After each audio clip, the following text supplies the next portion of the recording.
How could anyone possibly resist a freshly baked drop cookie, especially with a glass of ice-cold milk? But now we have to start with the basics, the classic chocolate chip cookie. I'll start by measuring out half a cup of butter. That's 4 ounces by weight. And I find it's easier to measure by weight than putting my butter into a measuring cup. I've got exactly 4 ounces there. I judge a good chocolate chip cookie on that balance of crispy outside, chewy inside, sweetness to dark chocolate chips. And it's all about those nuances. I find to get just that right amount of sweetness, I need half a cup of granulated sugar and also half a cup of light brown sugar. It's easy enough to make drop cookies by hand, but an important step is this process called creaming. Using your spatula and rubbing against the side of the bowl, the butter and the sugar, to cream the butter and sugar together. And that lends structure to the cookies, so they'll hold together, they won't crumble apart. And as soon as you see this creamy consistency, then you can add an egg. Because my butter was at room temperature, it's a good idea to have your egg at room temperature. At the same time, I'll add a teaspoon of vanilla and just blend this together. Okay, now for the dry ingredients. I'll add 1.25 cups of all-purpose flour. And now I'll share with you my signature ingredient to add to chocolate chip cookies, a tablespoon of cornstarch. I am a big fan of cookies that are crispy on the outside, but chewy in the center. This addition will ensure that they will stay soft in the center.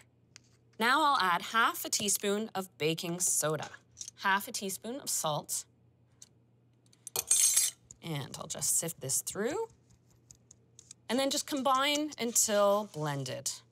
You don't commonly associate the work of a pastry chef with something simple like a drop cookie, but honestly, in my profession, I have made thousands of drop cookies. So you really get a lot of practice in there. There we go, I've got the flour blended into the dough. And of course, where would a chocolate chip cookie be without the chocolate chips? I am using chocolate chips that are made for chocolate chip cookies, and they hold their shape.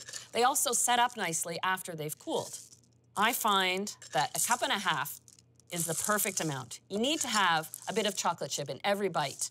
That being said, if you're a big fan, a little bit extra is just fine. I also like to add 1 cup of chopped toasted pecans. So of course the idea here is to make sure that the chips and pecans are really worked into the cookie dough batter. You can really tell by this dough that every bite is going to get more than 1 chocolate chip. Okay, now it's time for scooping and dropping the cookies. The simplest technique is to just use a measurement of about 2 tablespoons. Quickly roll it in your hands into a ball shape. A question I get asked often about chocolate chip cookies is why you can make the same particular recipe, but they bake out differently. Sometimes they spread and sometimes they hold their shape. It's the room temperature butter you start with that impacts the way that bakes. To fix that, simply pre-shape your cookies, like I am now, and then pop the dough in the fridge for an hour. When it sets the dough, no matter how you started with your cookie recipe, they'll always bake out beautifully. Now, I fit 24 cookies on this one tray. Not that I'm going to bake 24 on one tray, but it takes up less space in the fridge when I chill them. I'll just pop these in the fridge to chill for an hour. And I have a tray that's already spent an hour in the fridge. As you can see, these are quite firmly set now, so I know they'll bake off evenly. A great tip to get ahead on your cookie baking is to actually make your batches, chill them like this, then you can actually pack them up together in resealable bags and freeze them. You need emergency cookies after a really bad day at school. Pull out 2 or 3, let them thaw for 20 minutes on the counter before baking, and you've got freshly baked cookies on the spot. So now, of course, I have to make room for the cookies to bake. So I'll put 12 on each tray. It's a good idea to leave about 2 inches space between each of the cookies in all directions. There we go, evenly spaced. I've preheated my oven to 325, and the cookies take between 15 and 18 minutes to turn a nice golden brown just around the edges.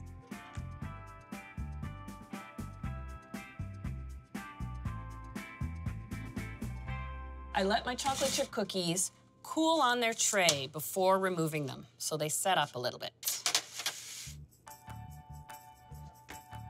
I have a tray that's just cooled. That is the hardest part about making chocolate chip cookies, waiting for them to cool just a little bit. But you can see the chocolate is still soft and melting, and the cookies are chewy all the way through. Every bite is gonna have some chocolate chip and a little bit of that buttery pecan.